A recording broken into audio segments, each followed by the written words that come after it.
ఒకానొక రోజు ఎండ మండిపోతుండగా ఒక చీమ తన దాహాన్ని తీర్చుకోవడానికి నదీ తీరానికి వచ్చింది. నాకు బాగా దాహంగా ఉంది, కానీ చూస్తే నీళ్ళేమో చాలా లోతుకున్నాయి. అలా నీళ్లు తాగడానికి ప్రయత్నిస్తుండగా ఆ చీమ కాలు జారి లోపల పడిపోయింది.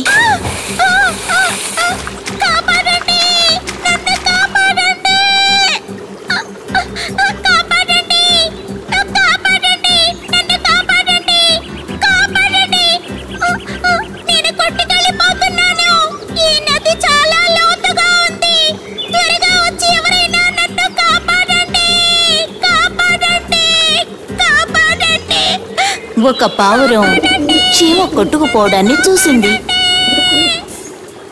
పాపం, ఆ చీమ ఆపదలో ఉందనుకుంటాను.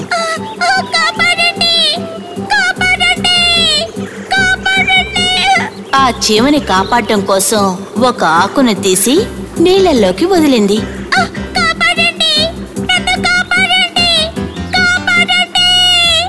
అక్కడ ఆకుంది చూడు. త్వరగా నువ్వు తీరానికి చేరుకో. ఆ చీమ ఆకు పైకెక్కి తీరానికి చేరుకుంది. ఇంతలో ఒక వేటగాడు ఆ పావురాన్ని చూస్తాడు. ఇది బాగుంది, ఈ పావురం చాలా బాగుంది. నేనిక్కడ ఉన్నట్టు అది గమనించలేదు. ఇప్పుడు నేను దాన్ని చాలా సులువుగా పట్టుకుంటాను. చీమ తీరం నుంచి అది గమనించింది. వేటగాడు ఎలాగైనా ఆ పావురాన్ని పట్టుకోవాలని పన్నాగం పన్నుతున్నాడని గమనించింది. నన్ను కాపాడిన నా ప్రియమిత్రుడు ఇప్పుడు ఆపదలో ఉన్నాడు. నేను ఎలాగైనా తనని కాపాడాలి.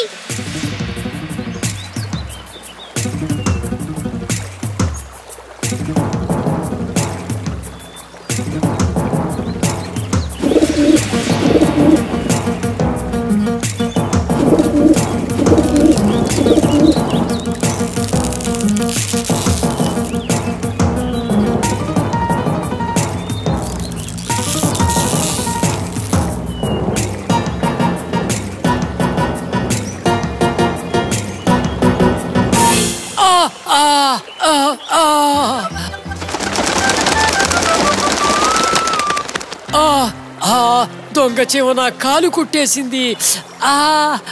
ఆ పావురం వేటగాడి కేకలు విని అక్కడి నుంచి తప్పించుకొని పారిపోయింది.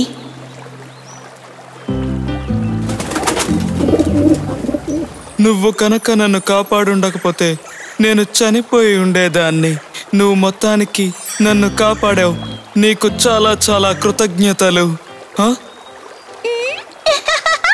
నేనే నీకు కృతజ్ఞతలు చెప్పాలి, ఎందుకంటే నువ్వు నా ప్రాణాలు కాపాడావు. అందువల్లే నేను నిన్ను కాపాడాను. మనం ఎవరికైనా సహాయం చేస్తే వారు తప్పకుండా మనకి సహాయం చేస్తారు. పిల్లలు, ఈ విషయాన్ని మీరు తెలుసుకున్నారు కదా? మీరు సహాయం చేస్తారు కదా? ఒక ఊరిలో ఒక పేద రైతు తన కుటుంబంతో నివసిస్తూ ఉండేవాడు. ఆ ఊళ్ళో వర్షాలు పడనందువల్ల కరువు విలయతాండవం చేసింది.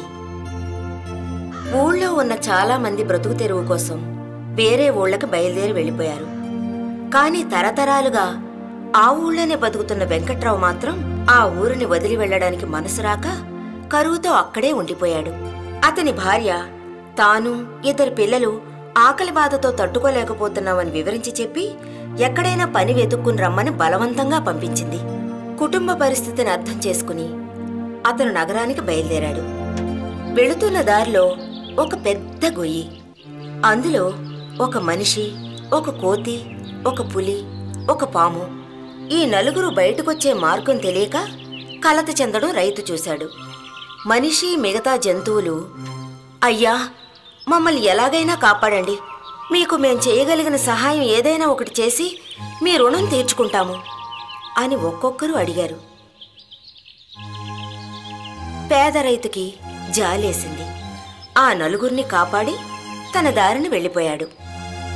పొద్దుననగా వెళ్ళిన వాడికి సాయంత్రం వరకు ఎక్కడ వెతికినా పని దొరక్క శరీరం అలసి నీరసంగా ఇంటి ముఖం పట్టాడు. పొద్దున సహాయం చేసిన ఆ గొయ్యి వైపు వస్తుండగా అయ్యా అని ఒక గొంతు వినిపించింది. ఎదురుగా ఒక చెట్టు మీదున్న కోతి కిందకు దూకింది.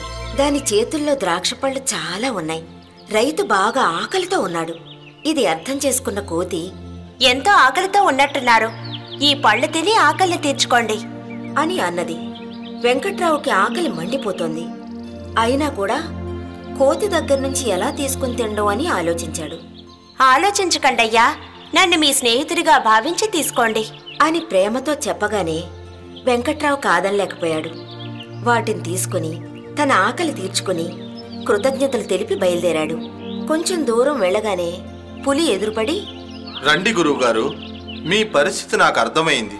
ఇదిగో నా గుహలో బోలెడంత డబ్బు బంగారం ఉంది, మీకు కావలసింది తీసుకుని వెళ్ళండి అని చెప్పింది. రైతు పులి చెప్పింది కాదనక కొన్ని నగలు తీసుకుని బయలుదేరాడు.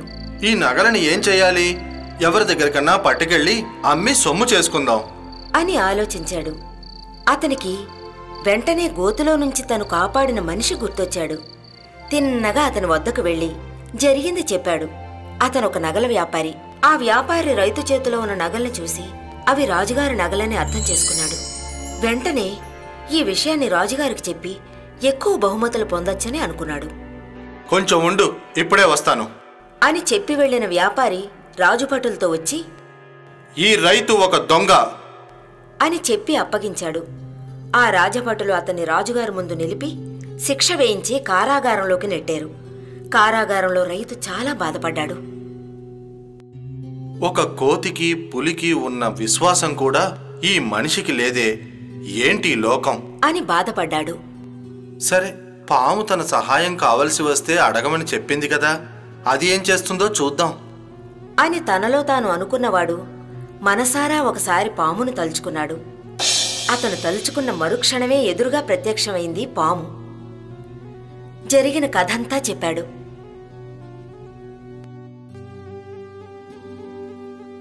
అయ్యా, నేను చెప్పేది శ్రద్ధగా వినండి. నేను తిన్నగా వెళ్లి రాణిగారి కాలు మీద కాటేస్తాను. మీరు వచ్చి తాకితేనే విషం దిగేలా చేస్తాను. రాణిగారు బతుకుతారు, మీరు విడుదలవ్వచ్చు అని పాము చెప్పింది. అది చెప్పినట్టుగానే పాము రాణిని కాటేసింది. ఎంతో మంది వైద్యులు వచ్చి చూసినా విషం తీయలేకపోయేసరికి రైతు తాను ఒక మంత్రశక్తితో విషాన్ని తీస్తానని రాజభటునితో చెప్పి పంపగా రాజుగారు రైతుని పిలిపించారు.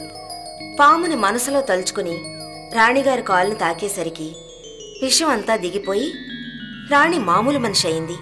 రాజుగారు చాలా మెచ్చుకున్నారు. రైతు తాను ఏ నేరం చెయ్యలేదని రాజుగారికి వివరంగా విన్నవించుకున్నాడు. అబద్ధమాడిన నగల వ్యాపారిని రాజుగారు శిక్షించారు. ఏ నేరం చెయ్యని వెంకట్రావుకి డబ్బు నగలు ఇచ్చి పంపించారు. ఒకరు చేసిన మేలుని మర్చిపోవడం కన్నా అంతకంటే దారుణం మరొకటి ఉండదు అనేది మన పెద్దవారి మాట. అది మీరెవ్వరూ ఎప్పుడూ మర్చిపోకూడదు. ఇంకా చాలా కథలు చూడాలనుకుంటున్నారా? అయితే వెంటనే ఈ ఛానల్ ని సబ్స్క్రైబ్ చేయండి. ఇంకా స్నేహితులు కుటుంబస్తులతో కలిసి మ్యాజిక్ బాక్స్ వీడియోస్ ని ఎంజాయ్ చేయండి. మ్యాజిక్ బాక్స్ తెలుగు, సంతోషంగా ఎన్నో విషయాలు నేర్చుకునే చోటిది. సబ్స్క్రైబ్ చేయడం మర్చిపోకండి.